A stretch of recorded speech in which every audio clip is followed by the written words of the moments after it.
पूरे मेंशन में बम लगा दे। इनकी फटके हाथ में आनी चाहिए।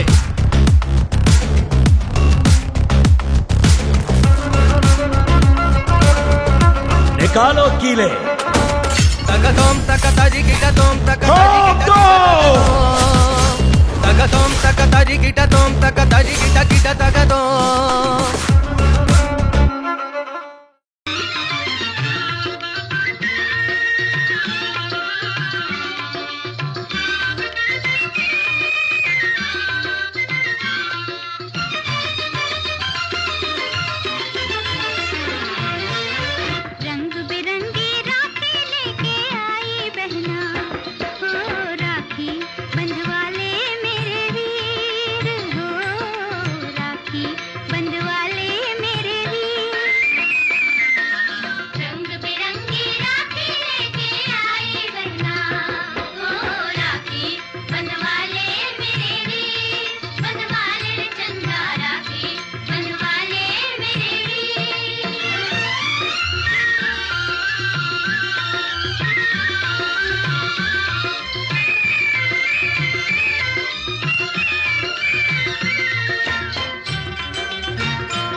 কি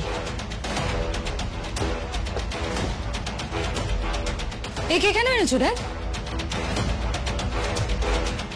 বাড়িতে এরকম একটা হ্যাপি ইভেন্ট চলছে, সবাই কত খুশি দেখো, তার মধ্যে তুমি এই মেয়েটাকে কেন আনলে?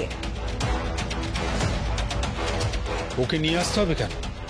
ও নিজের অধিকারে এ বাড়িতে এসেছে, কারণ ও এ বাড়ির বউ। কোর্টে কেস চলছে, যা মীমাংসা হওয়ার কোর্টেই হবে। আর তারপর এই মেয়ে এই বাড়িতে আসবে না জমিনাটা ফেরত যাবে সেই সিদ্ধান্ত নেওয়া হবে।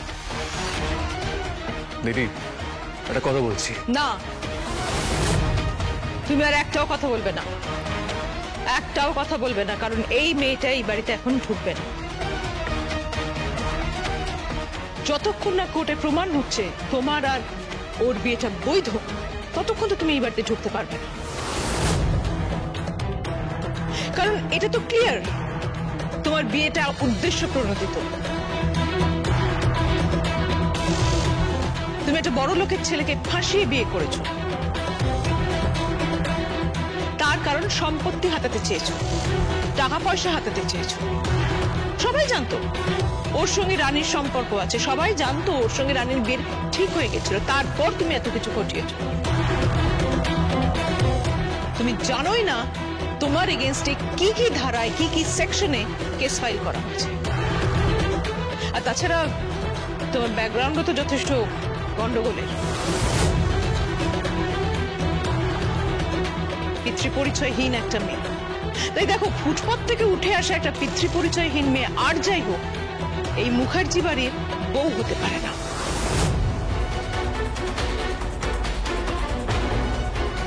কাকে তুমি সব কথা বলছো? কাকে বলছো সব কথা? তোমার কি মাথা খারাপ হয়ে গেছে নাকি? নিজেকে একবার ডাক্তার দেখিয়ে নাও। যে সমস্ত অভিযোগ নিয়ে তুমি কোর্টে আসছো, সেই অভিযোগগুলো কেউ শুনলে, অন্তত কোনো শাশুড়ি মা শুনলে, সে তো ভিমড়ি খেয়ে পড়ে যাবে। ভুল করছো, আমি কিন্তু এখন কোনো মজা করার মুডে নেই। আমি কোনো মজা করছি না, কোনো মজা আমি করছি না। তাহলে তো তোমার বোঝা উচিত এই মেয়ে এই বাড়িতে থাকবে না। ও এখানে থাকবে।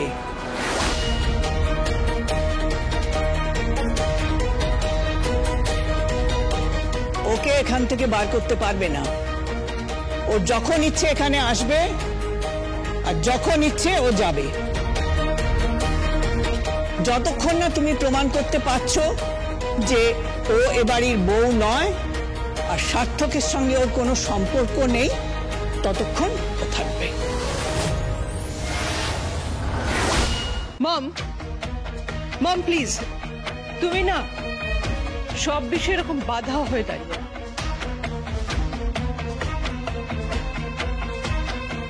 না, সব ব্যাপারে তো আমি বাধা হয়ে দাঁড়াইনি, আমি শুধু শোলকের ব্যাপারে বাধা হয়ে দাঁড়াচ্ছি। কারণ যার যেটুকু প্রাপ্য সেটুকু সম্মান তো তাকে দিতেই হবে। প্লিজ গ্র্যানি, আজকের এই শুভ অনুষ্ঠানে একটা শুভ দিনে তুমি নতুন করে আর কোনো ঝামেলা বাঁধিও না তো। ব্যাপারটা অনেক দূর চলে গেছে কিন্তু গ্র্যানি, অনেকটা দূর। রানী কিন্তু তার অধিকার থেকে বঞ্চিত হয়েছে গ্র্যানি। রানী এই পরিবারের ডিল হয়েছে তো, হ্যাঁ জানি তো ডিল হয়েছে, আর সেই ডিলেই তো ওরা সার্থককে কিনেছে মা। তবে একটা কথা মনে রেখো প্রিয়দর্শিনী মুখার্জি, যে কোর্টে কিন্তু শুধু তোমরা যাবে না, আমরাও যাব। মানে তোমাদের উকিলই শুধু যাবে না, আমাদের উকিলও যাবে। এবং একটা ব্যাপারে তুমি শিওর থেকো যে এই লড়াইয়ে কিন্তু তোমরা ডেফিনেটলি হারবে। তুমিও একটা ব্যাপারে শিওর থেকো, প্রিয়দর্শিনী মুখার্জি কখনো হারতে শেখেনি। হ্যাঁ, আর তার তোড়জোড় শুরু হয়ে গেছে। কোর্টের দিন সেটা খুব ভালো করে বুঝতে পারবে, কত ধানে কত চাল। এই, এই, তুমি হাঁ করে দাঁড়িয়ে আছো কেন? বেরিয়ে যাও এখান থেকে, কথা কানে যাচ্ছে না, চামড়া নেই গায়ে, বেরিয়ে যাও। আমার গায়ের চামড়া তো আছে, কিন্তু আমি আপনার গায়ের চামড়া খুলে সেটা দিয়ে ডুগডুগি বাজাতে পারি। কি? হ্যাঁ, আপনি তো এই বাড়ির মেয়ে, আপনি এখানে কি করছেন কি? হ্যাঁ, জামাইয়ের বাড়ি যান। আর এই যে শাশুড়ি মা, নিজের বরকে নিয়ে নিজের বরের বাড়ি যান না। আপনি এখানে কি করছেন বলুন তো? আমার দিদা শাশুড়ির বোঝা হয়ে এখানে আছে।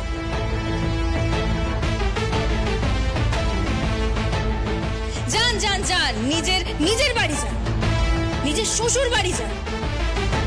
তা না এখানে সবাইকে ঘর জামাই বানিয়ে মচ্ছব করছেন একেবারে।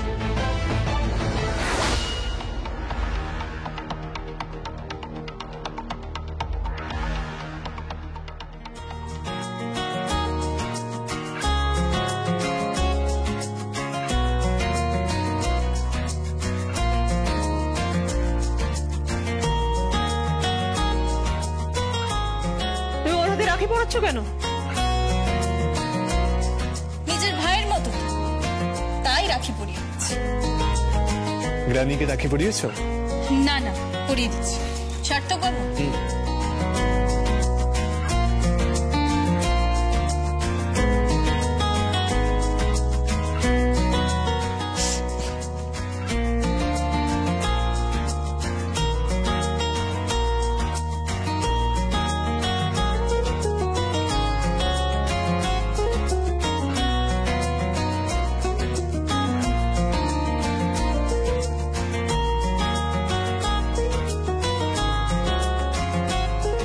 যদি পুরুষ মানুষ হোস তবে নিজের বাড়ির বউকে সম্মান দিয়ে রাখবে। এই বিয়েটা নিয়ে কোনো নিলাম যেন হাঁকা না হয়। তোর বাবা বলছিলেন যে কি সব ডিল ফিল নাকি করা আছে, আর রানী নাকি তোকে কোটি কোটি টাকা দিয়ে কিনে নিয়েছে। এটা যেন কোর্টে প্রমাণ হয়। না মম, কিচ্ছু প্রমাণ হবে না। এই মেয়ে কিচ্ছু প্রমাণ করতে পারবে না মম। শোলক, আমি তোমাকে একটা ভালো কথা বলছি, তুমি এই বাড়ি ছেড়ে চলে যাও। তুমি মিউচুয়ালি ব্যাপারটাকে সলভ করো, করে এই বাড়ি ছেড়ে চলে যাও। এখান থেকে চলে যাও, সেটা তোমার জন্য ভালো। কিন্তু যদি তুমি না যাও তাহলে কিন্তু তোমার জন্য অনেক অপমান, অনেক লজ্জার মুহূর্ত অপেক্ষা করছে।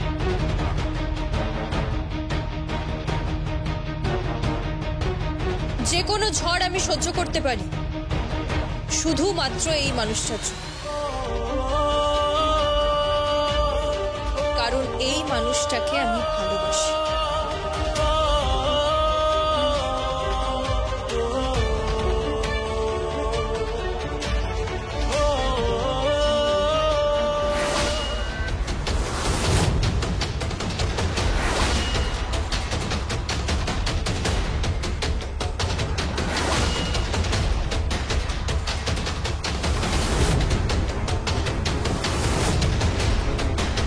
উপরে যাবে না, ইউ আর নট অ্যালাউড। সবার সামনে হাত ধরে টানছে আমার মামা শ্বশুর, একজনও কি প্রতিবাদ করার মতো নেই? মামা, একদম না সার্থক। মামাজি, এই মেয়েটাকে এখান থেকে টেনে হিজড়ে বার করবো। চল।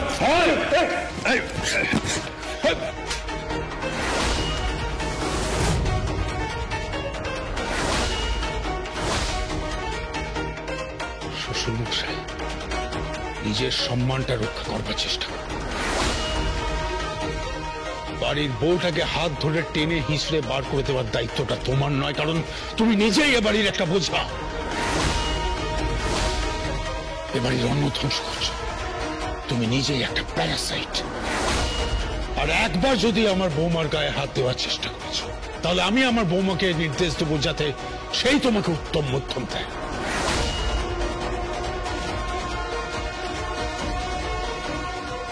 মাথায় থাকে যেন। চলে আসো লোক।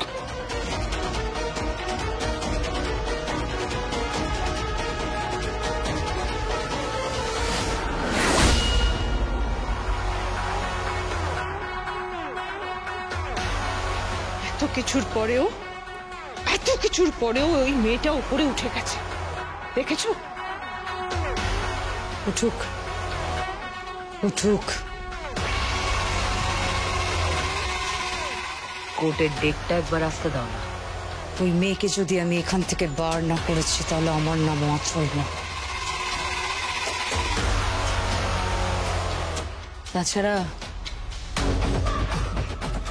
ট্রাম্প কার্ডটা তো আমাদেরই হাতে আছে। প্রসন্ন ভট্টাচার্য।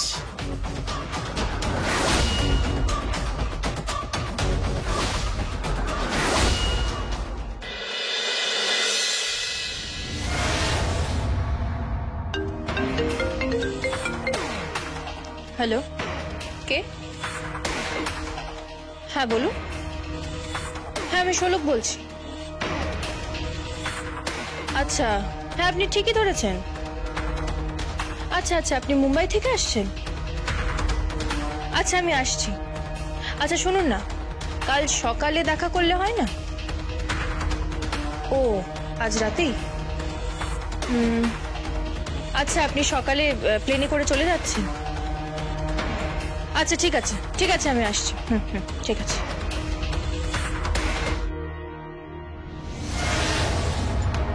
কোথায় যাচ্ছিস? একজন কাস্টমার এসেছেন, বড় পার্টি, মুম্বাই থেকে। ও, মুম্বাই থেকে? তুই চিনিস, মানে নাম শুনেছিস? হ্যাঁ, নাম তো শুনেছি। ও, ঠিক আছে, তুই এক কাজ কর, একটু দাঁড়া, আমিও যাবো তোর সঙ্গে। না না, আপনাকে যেতে হবে না, আপনি বরং এই বাড়িতেই থাকুন। কেন? আপনি আমার এই শোয়ার ঘরটা পাহারা দিন, যাতে ওই রানী দখল না করতে পারে। সার্থক বাবু খুব ভয়ে আছে, রানী ওনাকে যেভাবে খুশি ব্যবহার করছে। আপনি একটু খেয়াল রাখুন। কিন্তু একা এখন যাবি রাতের বেলা? আপনি চিন্তা করবেন না, আপনি তো জানেন আমার এই হাত শুধু শাড়িতে নকশা তোলার জন্য নয়, 2-4 জনের বদনও বিগড়ে দিতে পারি আমি। আমি আসছি। ঠিক আছে, একটু সাবধানে যাস। সাবধানে যাব, আসছি।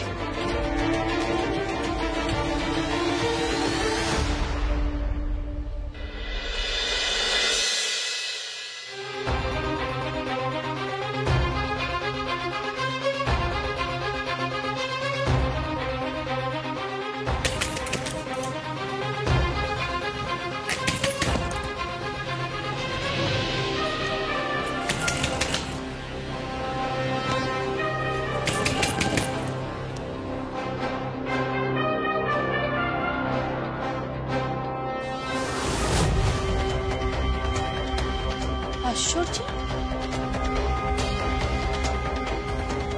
শুনছেন?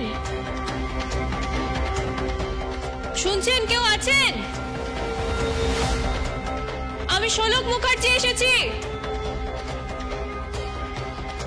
শুনছেন? কেউ আছেন? শুনছেন?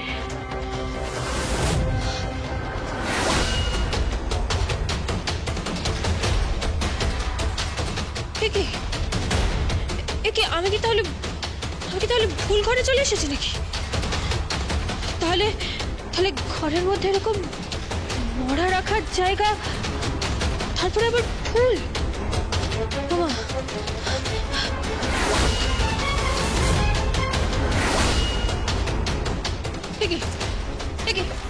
দরজা খুলুন, দরজা খুলুন, দরজা খুলুন। দরজা খুলবে, তবে ডেড বডি হয়ে বেরোবে এখান থেকে।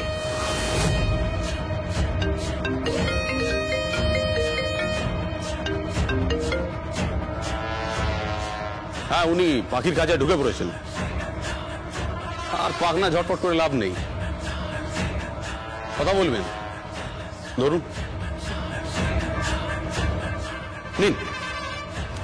কে? আরে কথা বলুন না।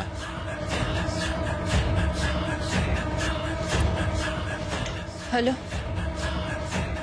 রানী বলছি। কোর্টে যেতে হবে না, বুঝলে?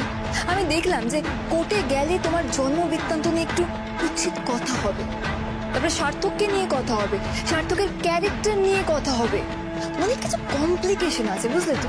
তাই কোর্টে আর যেতে হবে। তাই কোর্টে পৌঁছানোর আগে একটা ব্যবস্থা করি। সমস্ত কিছু রেডি আছে, সমস্ত কিছু। ওই জাস্ট তোমাকে ওখানে মারবে, তারপরে খাট রেডি আছে, সেখান থেকে তুলে নিয়ে বেরিয়ে চলে যাবে। চিন্তা করো না, একদম চিন্তা করো না। তুমি গেস্ট হাউস থেকে বেরিয়ে সোজা শ্মশানে, সেখানেই পৌঁছে যাবে। চিন্তা নেই, একদম চিন্তা নেই। শীতেতে সিঁদুর নিয়ে, শাখা পলা নিয়ে এলশ্রী হয়ে মরতে পারে। Okay then, all the best.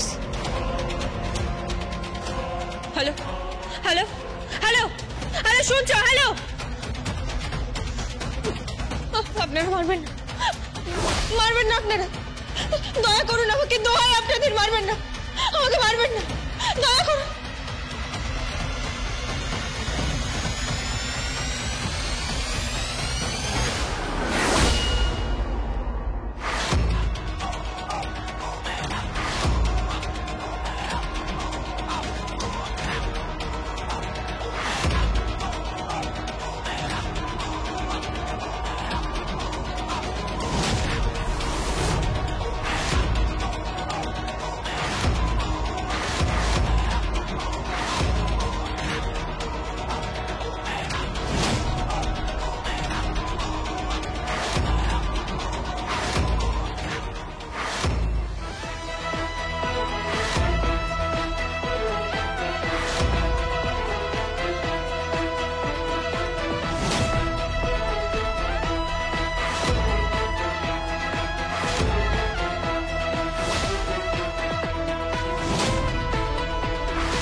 কাজ হয়ে গেছে? হ্যাঁ, কাজ হয়ে গেছে। আর যাদের মারতে পাঠিয়েছিলে তাদের মধ্যে একজন এই মরার খাটেই পড়ে আছে, আর বাকি দুজন পাশে। পারলে লোকজন পাঠিয়ে দাও, শ্মশানে নিয়ে যেতে হবে তো, আর বাকি কথা কোর্টে হবে। হ্যালো, হ্যালো, হ্যালো,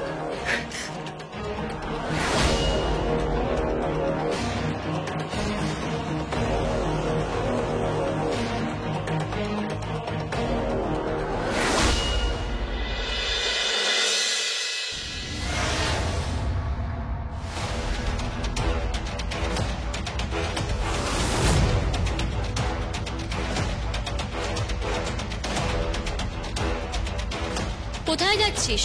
কেন? ঘরে। কোন ঘরের কথা বলছিস তুই? ওই ঘর তো আর তোর ঘর নেই। ওই ঘরে এখন অন্য কেউ আছে। অন্য কেউ মানে?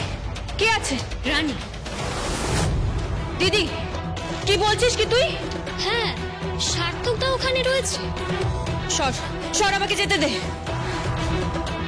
যাবি না ভিতরে, যাবি না ভিতরে। এই বাড়িতে তোর কোনো স্থান নেই, তোকে এখানে কেউ চায় না। আরে তুই কেন বুঝতে পারছিস না বলতো?